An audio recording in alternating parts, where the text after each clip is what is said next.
بسم اللہ الرحمن الرحیم الحمد للہ رب العالمین والصلاة والسلام علی سید المرسلین وعلی آلہ وصحبہ اجمعین۔ عزیز بچوں، اس سے پہلے آپ نے اعراب کی قسمیں پڑھی۔ معرب بالحرکت اسماء کے اعراب کے ضمن میں آپ نے پڑھا تھا کہ ان پر یہ حرکتیں تب ظاہر ہوں گی جبکہ وہ صحیح الآخر ہو یا جاری مجرا صحیح ہو، اور اگر معتل الآخر بالالف یا مضاف بیائے متکلم ہو تو حرکتیں مقدر ہوتی ہیں۔ تو ایک طرح سے اس کے ذریعے یہ معلوم ہو گیا تھا کہ مضاف بیائے متکلم پر حرکتیں ظاہر نہیں ہوتی بلکہ ان کا اعراب تقدیری ہوتا ہے، مگر یہ کہ یہ ایک بہت ہی اجمالی بات ہوتی ہے۔ یہاں حضرت مصنف چاہتے ہیں کہ پوری تفصیل سے مضاف بیائے متکلم کا اعراب بیان کر دیا جائے، اس لیے کہ الگ سے عنوان قائم کر کے بیان فرماتے ہیں اعراب المضاف فی الی یاء المتکلم، مضاف بیائے متکلم کا اعراب۔ یعرب الاسم المضاف الی یاء المتکلم ان لم یکن مقصورا او منقوصا او مثنى او جمع مذکر سالما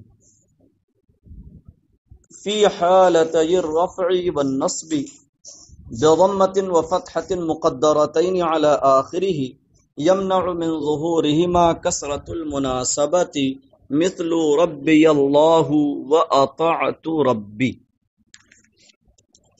کہتے ہیں اور وہ اسم جو یا متکلم کی جانب مضاف ہو، اگر وہ مقصور یا منقوص یا مثنی یا جمع مذکر سالم نہ ہو تو اسے اعراب دیا جاتا ہے حالت رفع میں مقدر ضمہ کے ساتھ اور حالت نصب میں مقدر فتحہ کے ساتھ۔ یمنع من ظہورہما کثرۃ المناسبہ، ان دونوں کے ظہور سے مناسبت کا کسرہ مانع ہے۔ اس آخری جملے کا مطلب یہ ہے کہ حالت رفع میں ضمہ آنا چاہیے، حالت نصب میں فتحہ آنا چاہیے، لیکن چونکہ وہ اسم یا متکلم کی جانب مضاف ہے اور یا اپنے ما قبل کسرہ چاہتی ہے جس کسرے کو کسرہ مناسبت کہا جاتا ہے، تو یا کے اقتضاء کی وجہ سے جو کسرہ وہاں پر موجود ہے تو ظاہر سی بات ہے کہ ایک حرف پر ایک وقت میں دو حرکتیں اکٹھا نہیں ہو سکتی ہیں، کوئی ایک ہی حرکت آئے گی، اور جب وہ یا کی مناسبت کی بنیاد پر کسرہ میں مشغول ہے، اس پر کسرہ موجود ہے، تو اب ضمہ اور فتحہ وہاں ظاہر نہیں ہو سکتے ہیں۔ تو کہتے ہیں یمنع من ظہورہما کثرۃ المناسبت، فتحہ ضمہ اور فتحہ کے ظہور سے کسرہ مناسبت مانع ہے۔ مثل ربی اللہ، تو ربی یہ مبتدا اور کلمہ یا اس کی خبر، تو ربی حالت رفع میں ہے مگر یہاں اعراب تقدیری ضمہ کے ساتھ رہے گا۔ وَأَطَعْتُ رَبِّي، میں نے اپنے رب کی اطاعت کی، اطاعتو کا مفعول بہ ہے ربی۔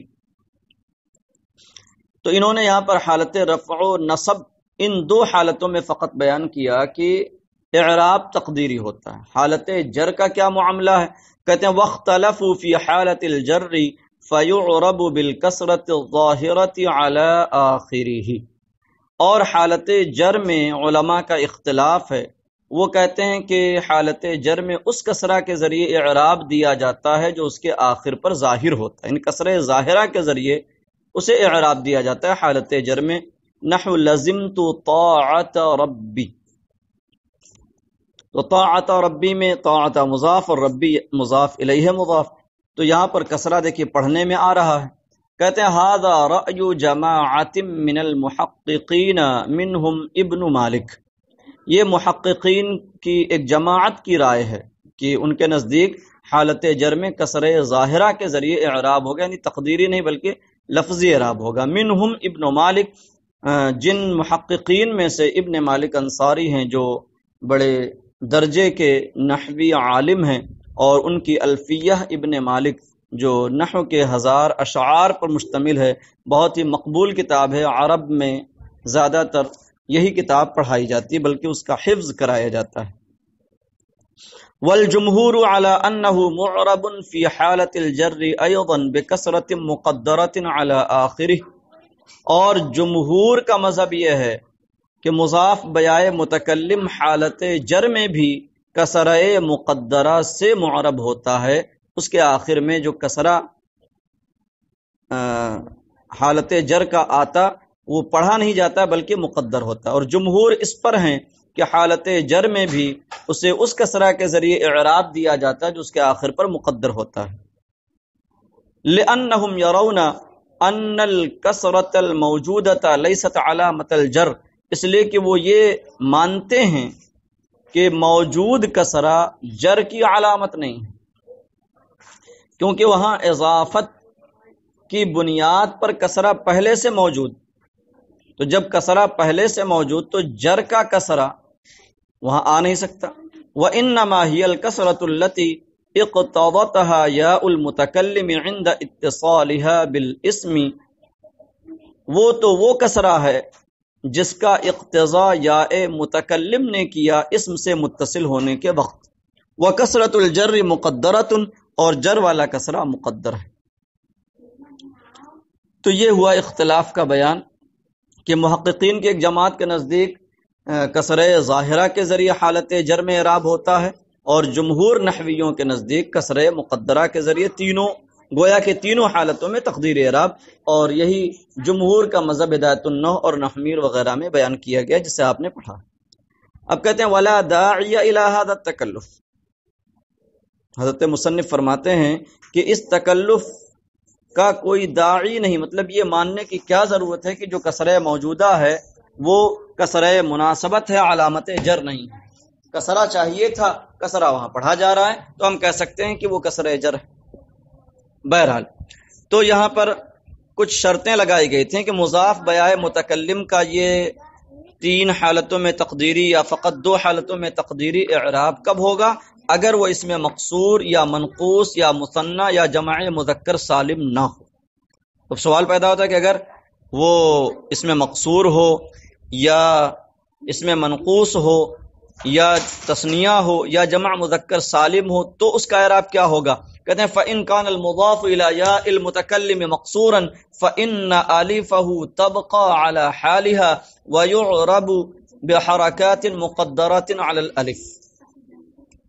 بس اگر مضاف بیائے متکلم اس میں مقصور ہو، یعنی اس کے آخر میں الف ہو، فَإِنَّ أَلِفَهُ تَبْقَى عَلَى حَالِهَا، تو اس کا الف اپنے حال پر باقی رہے گا، وَيُعْرَبُ بِحَرَكَاتٍ مُقَدَّرَةٍ عَلَى الْأَلِفِ، اور اس اسم کو ان حرکتوں سے اعراب دیا جائے گا جو الف پر مقدر ہوں گی۔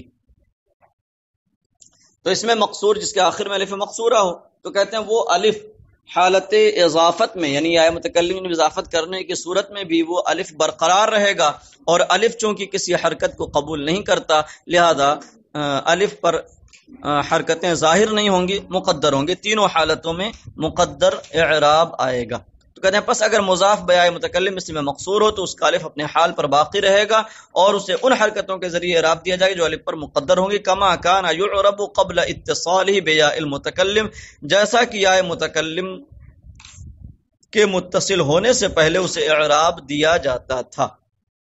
فتقول، پس تم کہو گے ہذہ عصایا، قرآن مجید میں آیا وما تلک بیمینک یا موسی قال ہی عصائی، تو عصا کا جو الف ہے وہ برقرار ہے، اور جو اعراب الف پر جو اعراب مضاف بیائے متکلم پر آتا وہ تقدیری، ہذہ عصایا وامسکت عصایا وتوکأت علی عصایا۔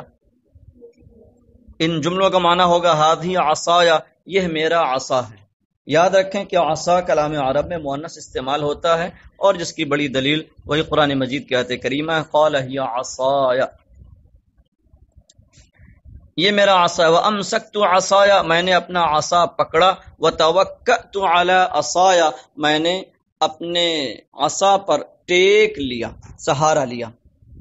تو یہ تو مقصور کی صورت میں ہو گیا۔ کہتے ہیں وَإِن كَانَ مَنْقُوصًا تُدْغَمُ يَاؤُهُ فِي يَاءِ الْمُتَكَلِّمِ، اور اگر وہ مضاف بیائے متکلم اسم اس میں منقوص ہو تو کہتے ہیں اس کی یا کو یا متکلم میں مدغم کر دیا جائے گا۔ دھیان دیں، اس میں منقوص اس اسم کو کہتے ہیں جس کے آخر میں یا ساکن ما قبل مکسور ہو، جیسے داعی اور قاضی وغیرہ۔ تو جب اس کی اضافت یا متکلم کی جانب کریں گے تو وہاں دو یائیں اکٹھا ہو جائیں گی، ایک اس میں منقوص کے آخر کی یا اور ایک یا متکلم، اور جب دو حرف ایک جنس کے جمع ہوتے ہیں تو ان میں ادغام کا قاعدہ پایا جاتا ہے، ادغام کیا جاتا ہے۔ تو وہی کہہ رہے ہیں کہ پس اگر وہ اسم منقوص ہو تو اس کی یا کو یا متکلم میں مدغم کر دیا جائے گا، اور حالت نصب میں مقدر فتحہ کے ذریعے اعراب دیا جائے گا۔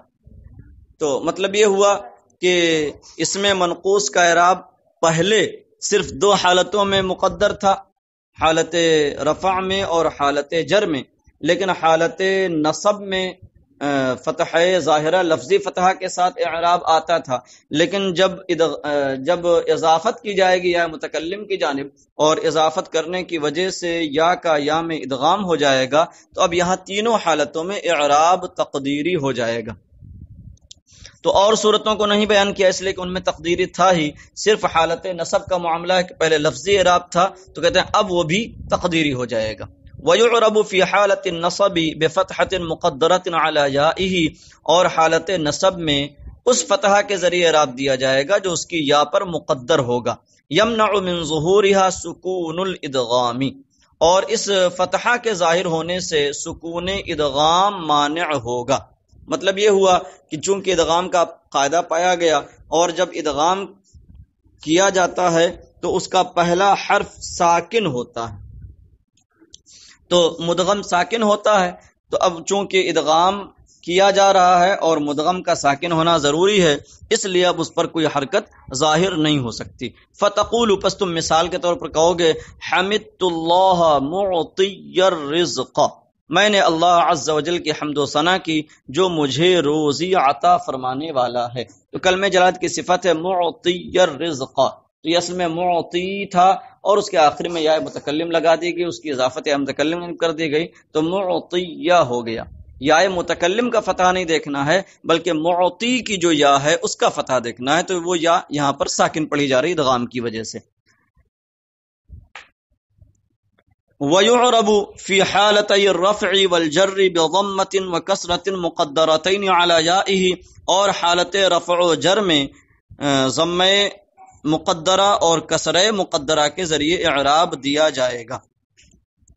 تو ضمہ اور کسرہ کیوں مقدر ہوں گے؟ کہتے ہیں اب یہاں مقدر ہونے کی دو وجہیں ہو گئیں۔ يَمْنَعُ مِن ظُهُورِهِمَا الثِّقْلُ أَوَّلًا وَسُكُونُ الْإِدْغَامِ ثَانِيًا، ان دونوں کے یعنی ضمہ اور کسرہ کے ظہور سے مانع ہے اولاً ثقل اور ثانیاً ادغام کا سکون۔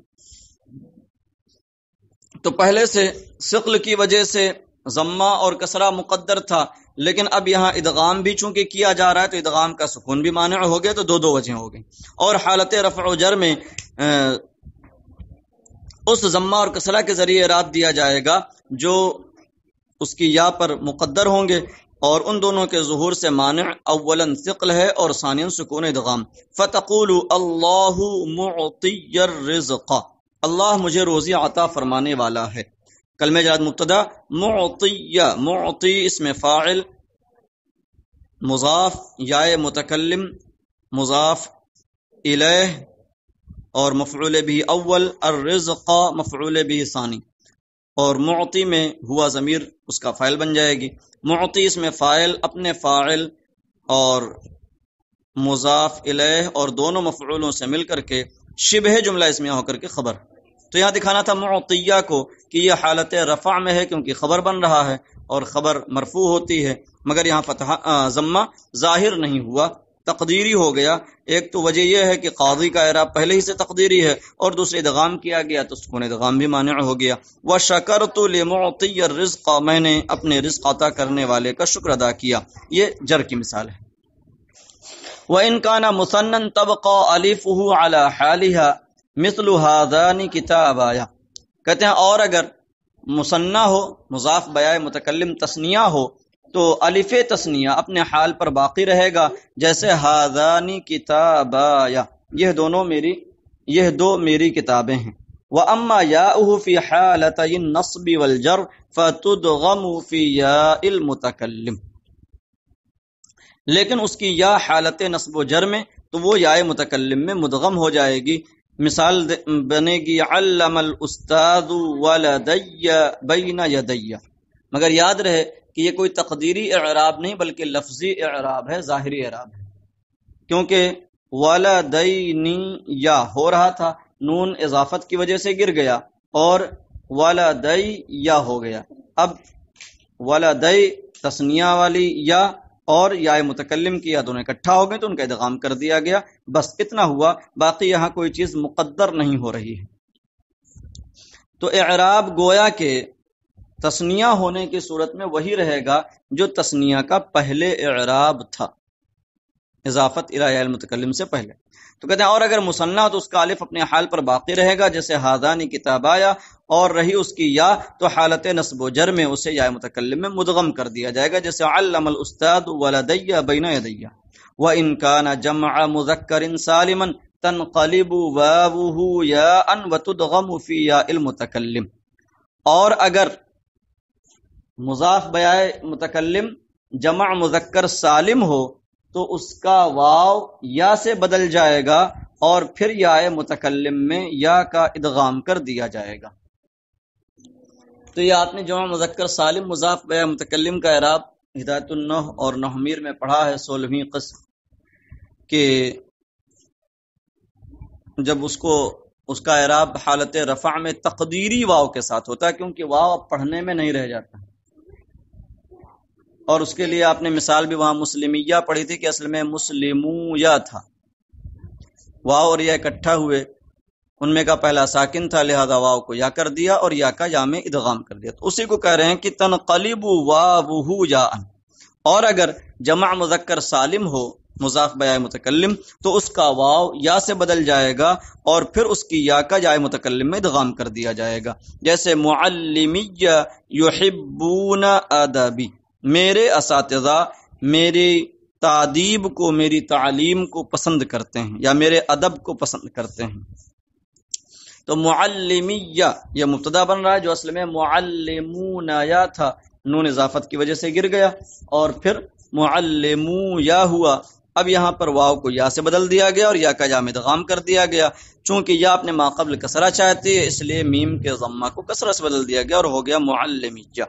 وَأَمَّا يَاؤُهُ فَتُدْغَمُ فِي يَاءِ الْمُتَكَلِّمِ أَيْضًا، اور لیکن اس کی یا جمع مذکر سالم میں جو حالت جر اور نصب میں اعراب یا کے ذریعے آتا ہے تو وہ یا متکلم میں اس کا بھی ادغام کر دیا جائے گا، جیسے اکرمت معلمیہ. تو یہ معلمیہ اصل میں معلمین یا تھا، نون اضافت کی وجہ سے گرا، اب ہوا معلمیہ. تو اعراب والی یا کا یا متکلم میں ادغام کر دیا گیا اور کچھ نہیں ہوا. تو یا یہاں پر لفظی اعراب کے ساتھ ہے. بات ختم ہو گئی. اب یہاں کہنا چاہتے ہیں وَيُعْرَبُ الْمُثَنَّى وَجَمْعُ الْمُذَكَّرِ السَّالِمُ الْمُضَافَانِ إِلَى يَاءِ الْمُتَكَلِّمِ بِالْحُرُوفِ كَمَا كَانَا يُعْرَبَانِ قَبْلَ الْإِضَافَةِ إِلَيْهَا.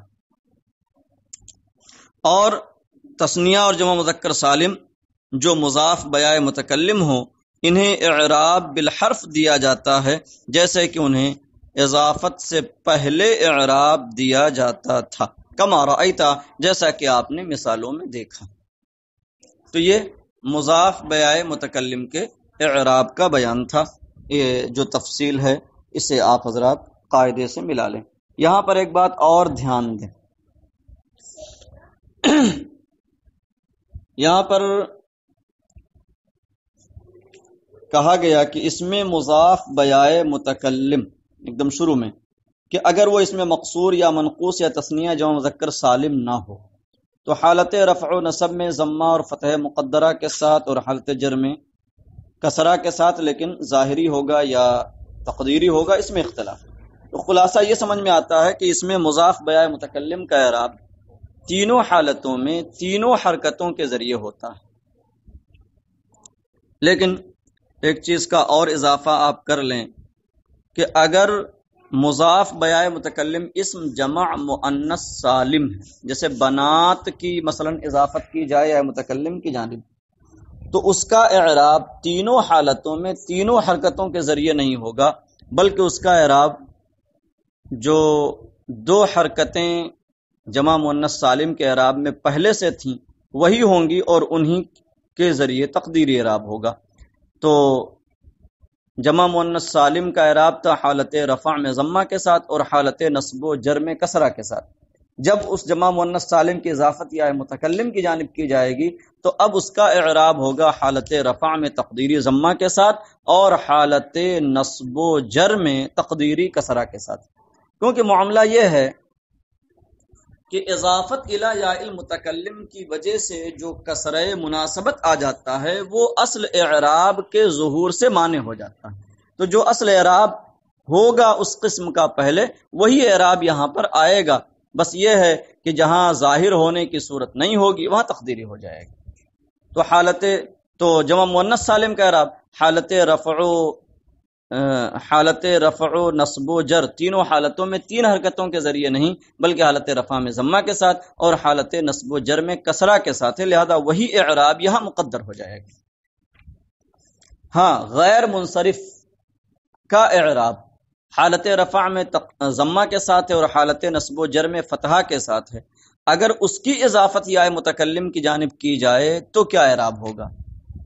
یہاں آپ کو دھوکہ ہو سکتا ہے جمع مؤنث سالم والے کو سن کر کے کہ حالت نصب و جر دونوں میں تقدیری فتح کے ساتھ، لیکن ایسا نہیں ہے، بلکہ یہاں تینوں حرکتوں کی تقدیر کے ساتھ اعراب ہوگا۔ وجہ یہ ہے کہ آپ یہ پڑھ چکے ہیں کہ جب غیر منصرف مضاف ہو جائے کسی کی جانب تو حالت جر میں کسرہ آتا ہے، تو چونکہ یہاں مضاف کیا جا رہا ہے متکلم کی جانب لہذا حالت جر میں کسرہ ہی آئے گا نہ کہ فتحہ۔